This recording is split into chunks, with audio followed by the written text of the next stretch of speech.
ایک گل سنیا جے اللہ دے نبی دے صحابہ کڈا سچ بولن والے سن۔ غزوہ تبوک دا موقع ہے، نبی پاک علیہ السلام نے فرمایا آؤ بھئی جنگ لی جانا ہے، جنگ واسطے جانا ہے۔ حضرت کعب بن مالک فرماندے نے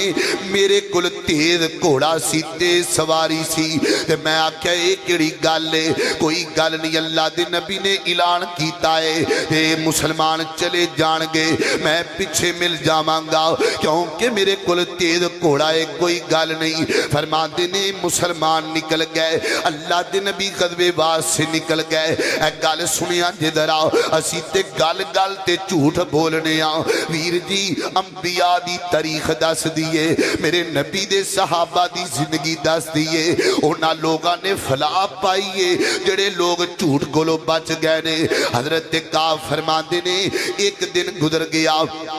اگلا دن آ گیا، میں آکھیا کوئی گل نہیں، آج نہیں تے کل چلے جاواں گے، اجے تے مارکا شروع نہیں ہویا، میں پیچھے جا کے رل جاواں گا۔ فرماندے نے ایڈی سستی گال بندر آئی کہ اللہ دے نبی جنگ تو واپس آ گئے، اللہ دے نبی نو اللہ پاک نے فتح دیتی۔ تے نبی پاک جدو مدینے وچ آئے نے نا، تے نبی پاک علیہ السلام دے صحابہ کھڑے نے، اللہ دے نبی دی عادت مبارکہ، نبی پاک جدو واپس آیا کر دے، اللہ دے نبی صحابہ دا حال چال پوچھیا کر دے، جڑے صحابہ جنگ واسطے نہیں سن جاندے، آپ پوچھیا کر دے ہاں بھئی تو کیوں نہیں گیا، تیرا کی مسئلہ بن گیا ہے؟ حضرت کعب فرماندے نے ایک لمبی ساری کتار لگی کھڑی ہے، کئی جناب کھڑے نے، اپنا اپنا عذر بیان پہ کر دے نے، میرے کل عذر بھی کوئی نہیں، میں تے جان بجھ کے رہ گیا، تے دل وچ خیال آیا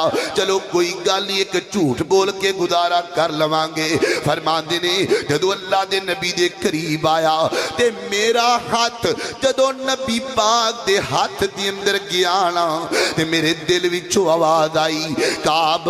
اس نبی دے سامنے جھوٹ بولے گا جڑا سچ دی تلقین کرنا آئے؟ کعب ویخ دے سینا جا کڈی اچھی ہے، اس نبی دے سامنے جھوٹی گل کرے گا۔ فرماندے نے میرا ایمان گوارا نہ کیتا، میں چھتی چھتی بولیا، میں کیا سونیا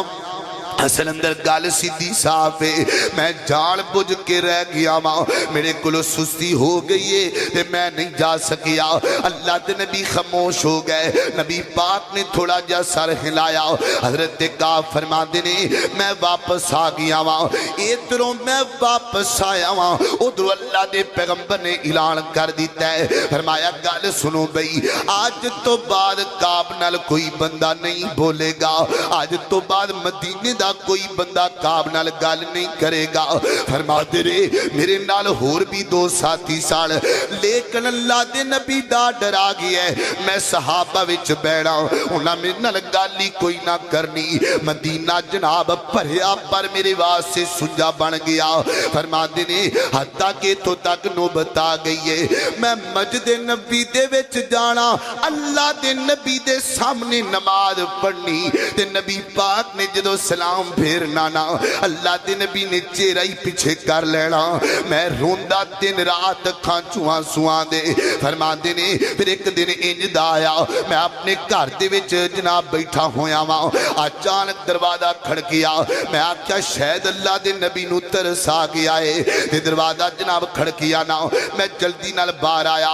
آن والا کہندا گل سن لے کعب، اللہ دے نبی دا ڈرے تیری بیوی بھی تیرے نال نہیں بول سکدی، او بھی تیرے نال کلام نہیں کر سکدی۔ فرماندے نے میں پیچھے مڑ کے ویکھے آئے، او بیوی جڑی میرے تو جان فدا کر دیئے، انہیں سامان بنیا ہے تے جاندی پئیے، تے نال کہندیے اللہ دے نبی دا آرڈر تیرے تو وڈا آرڈر ہے، میں کوئی گل نہیں کر سکدی۔ اللہ اکبر۔ فرماندے نے پھر ایک دن انجدہ آیا، میں اپنی چھت تے بیٹھا ماں، ایک بندہ دوڑ کے آیا، انہیں آکھیا کعب تینوں خوش خبری ہوئے، مبارکاں ہوئے، جیڑا تو سچ بولے آئے اللہ پاک نے تیرے سچ وال ویکھ کے قرآن دی آیتاں نازل کر دتیاں نے اللہ پاک نے قرآن بنا چھڑیا ہے اللہ اکبر یعنی کی پتہ لگا اسی تے گل گل تے جھوٹ بولنے آؤ نبی پاک دے صحابہ جھوٹ نہیں سن بولیا کر دے